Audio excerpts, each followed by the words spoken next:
Eu diria que é sim uma obsessão por lembrar, mas que esse lembrar nunca é igual, né? A memória ela tem essa dimensão inventiva de ressignificação, de contaminar as suas lembranças pelos signos do presente e devolver para a gente um outro passado.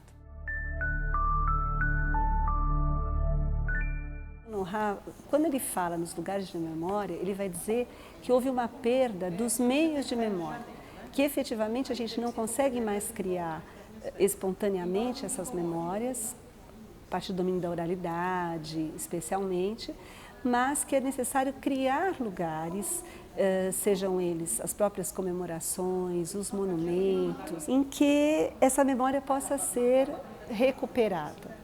Então, veja, é interessante a gente pensar, sim, que há lugares de memória, só que o grande problema é que muitas vezes a gente pode perceber que de que forma eu vou tratar esse lugar, né?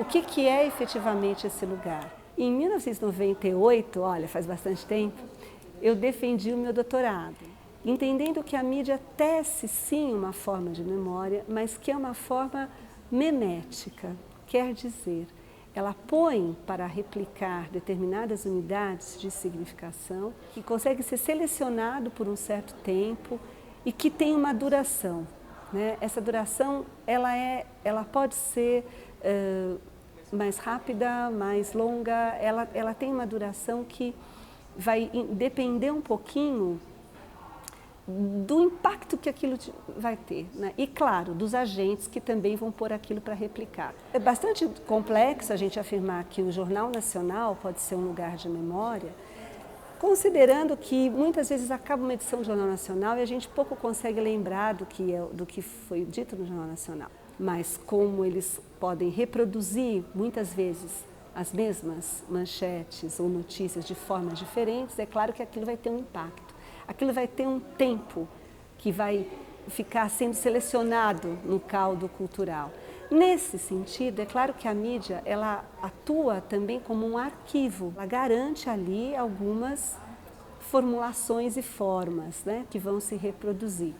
Entretanto, é importante a gente também entender essa dimensão do arquivo não só como algo de fixação, mas como algo que pode reescrever-se, né? Algo que pode ressignificar. Eu entendo a memória como um processo, né? Como um processo também comunicacional que permite essas ressignificações, como você está dizendo. Eu diria que é sim uma obsessão por lembrar, mas que esse lembrar nunca é igual, né? A memória ela tem essa dimensão inventiva de ressignificação, de contaminar as suas lembranças pelos signos do presente e devolver para a gente um outro passado, né? A gente nunca lembra igual.